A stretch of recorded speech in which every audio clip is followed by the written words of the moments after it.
मैं अत्यधिक उत्साहित महसूस कर रहा हूँ।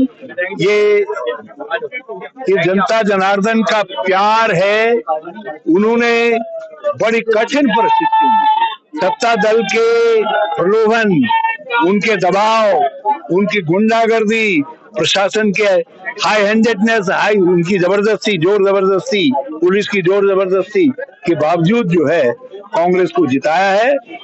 मैं मंगलौर की बहादुर जनता को भी प्रणाम करता हूं और श्री बद्रीनाथ की विवेकशील जनता को भी प्रणाम करता हूं।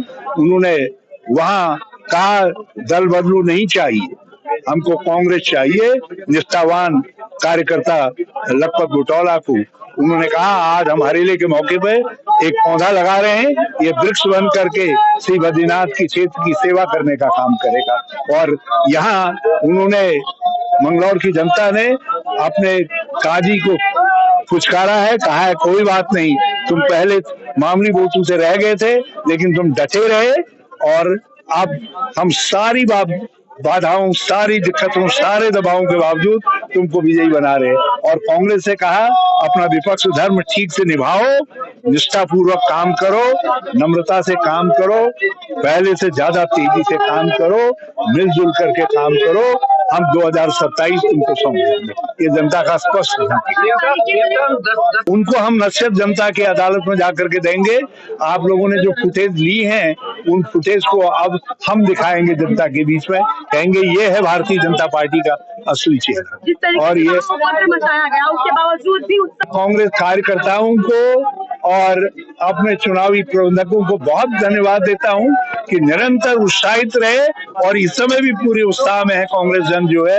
देखिए किसी का अंगूठा टूटा है, किसी का पांव टूटा है, किसी के हाथ में दर्द है, कोई बुढ़ापे की पीड़ा से परेशान है, लेकिन सब लोग मैदान में डटे हुए हैं।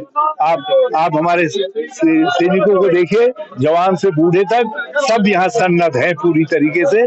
और ये आप कमर कस करके, अब ये कमर 2027 में ही खुलेगी। आपसे कहा है कि बद्रीनाथ में जहाँ आप जानते स्वयं बद्रीनारायण की ये भूमि है, जहाँ 18 पुराण लिखे गए हैं, जहाँ महाभारत लिखी गई है, जहाँ श्रीमद् भागवत लिखी गई है, जहाँ माँ गंगा का उद्गम है, जहाँ माँ सरस्वती का उद्गम है, उस भूमि से पूरे देश के लिए एक मैसेज गया है कि राजनीतिक सुस्ता भी बद्रीनाथ से जाएगी। सर्वांगीण विकास के लिए मैं जनता के साथ मिलकर के निश्चित रूप से इस विधानसभा को आदर्श विधानसभा बनाऊंगा। ये जीत उस गुस्से का प्रकटीकरण है जिसने व्यापारियों को जीएसटी नोटबंदी से बर्बाद कर दिया।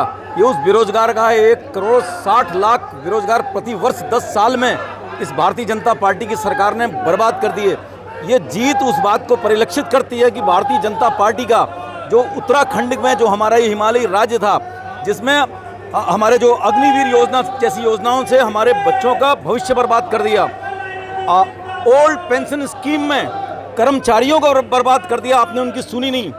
किसानों में आपने 7-7 हज़ार 10-10 हज़ार किसान मरवा दिए आपने, सिर्फ अपने अहंकार, झूठे अहंकार को बरकरार रखने के लिए। आज ये उसी गुस्से का प्रकटीकरण है जो शुरुआत है और जो जाएगी अंत में उस उत्तराखंड में 2027 में इस प्रदेश से भारतीय जनता पार्टी का सुपड़ा साफ होगा। निश्चित तौर पर ये जो जीत है इसने ये साबित किया कि किस तरह से प्रदेश के अंदर एक ऐसी सरकार चल रही है जो भ्रष्टाचार में पूरी तरह से लिप्त है। जनता के जो मुद्दे हैं, चाहे वो आपदा प्रबंधन से संबंधित हों, रोजगार से संबंधित हों या अन्य मुद्दे हों, उस पर सरकार का कोई फोकस नहीं है।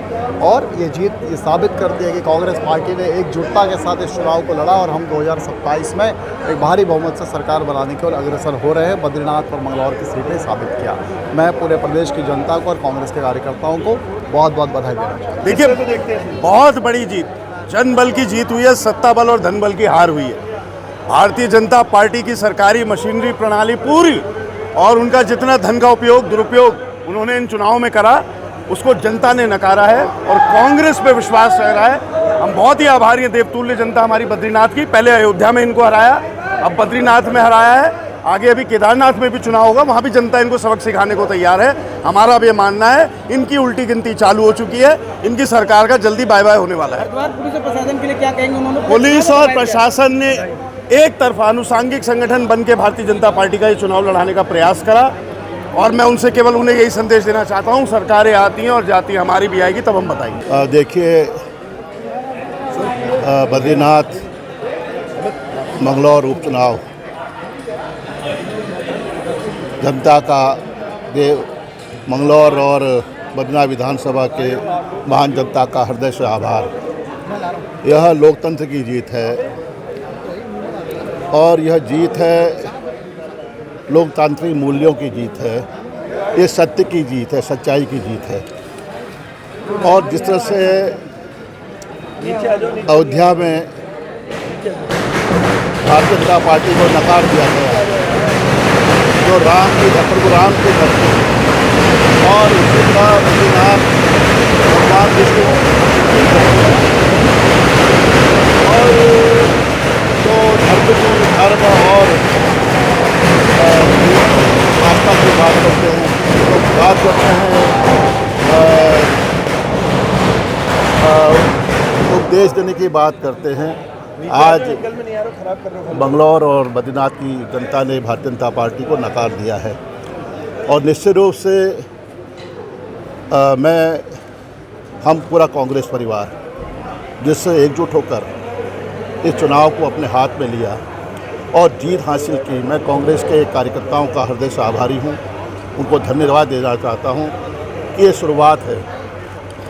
और निश्चित रूप से 2027 के चुनाव में जिस तरह से हमने एकजुट होकर इस लड़ाई को लड़ा, हम एकजुट होकर जो हमारे प्रमुख मुद्दे हैं जो आज भी जीवंत हैं, जिनको भारतीय जनता पार्टी ने दरकिनार कर दिया था और जिसके बल पर सत्ता पर काबिज हुए थे, सत्तारूढ़ हुए थे, प्रचंड बहुमत की सरकार बनी 2014, 2019, 2024 केंद्र में सरकार और उत्तराखंड में लगातार 2 बार प्रचंड बहुमत की सरकार, लेकिन जो वायदे किए थे खोखले साबित हुए हैं। धर्म, जाति, नफरत, घृणा का बीज उन्होंने बोया है, उसका प्रतिफल इनको आज इस चुनाव में देखने को मिला है। रुड़की की मंगलौर विधानसभा उपचुनाव के नतीजे आ चुके हैं। कांग्रेस के काजी निजामुद्दीन ने यहां पर 449 वोटों से जीत हासिल की है। उसी को लेकर जैसे ही मंगलौर वासियों को कांग्रेस के जीतने की खबर यहां पर मिली, उसके बाद तमाम जो कार्यकर्ता है, समर्थक है, वो सड़कों पर उतर गए और जहां पर उन्होंने जश्न मनाना शुरू कर दिया है। हालांकि कांग्रेस के प्रत्याशी काजी निजामुद्दीन को सर्टिफिकेट भी मिल चुका है और तमाम जो कार्यकर्ता है उनमें यहां पर खुशियां पूरी तरीके से दौड़ती हुई नजर आई। और बात की जाए तो जो पूर्व मुख्यमंत्री हरीश रावत है कांग्रेस के, उन्होंने भी यहां पर भाजपा पर कई तरह के गंभीर आरोप लगाए हैं। उनका कहना है कि जो यहां पर जिस समय मतदान हुआ उस दिन यहां पर जिस तरीके के बवाल हुए हैं, उसको लेकर तमाम जो क्षेत्र की जनता है उसको भी यहां पर बहादुरी से जवाब देते हुए दिखाई दी है और यहां पर कांग्रेस के प्रत्याशी को जीत दर्ज करा दी गई है। तो कहीं ना कहीं जिस तरीके से कांग्रेस के काजी निजामुद्दीन ने जीत हासिल की है, उसी को लेकर तमाम जो कांग्रेस के कार्यकर्ता वो नेता है वो यहाँ पर पूरी तरीके से खुशियां जाहिर करते दिखाई दे रहे हैं और एक दूसरे को मिठाई बांटते दिखाई दे रहे हैं। और काजी निजामुद्दीन हरिद्वार से मंगलौर की ओर काफिले के साथ रवाना हो चुके हैं। तमाम अलग अलग जगह पर उनका स्वागत किया जा रहा है और जो कार्यकर्ता है वो भी पूरे जोश और क्रोश के साथ उनका स्वागत करते दिखाई दे रहे हैं। सलमान मलिक, TV9 भारतवर्ष, रुड़की।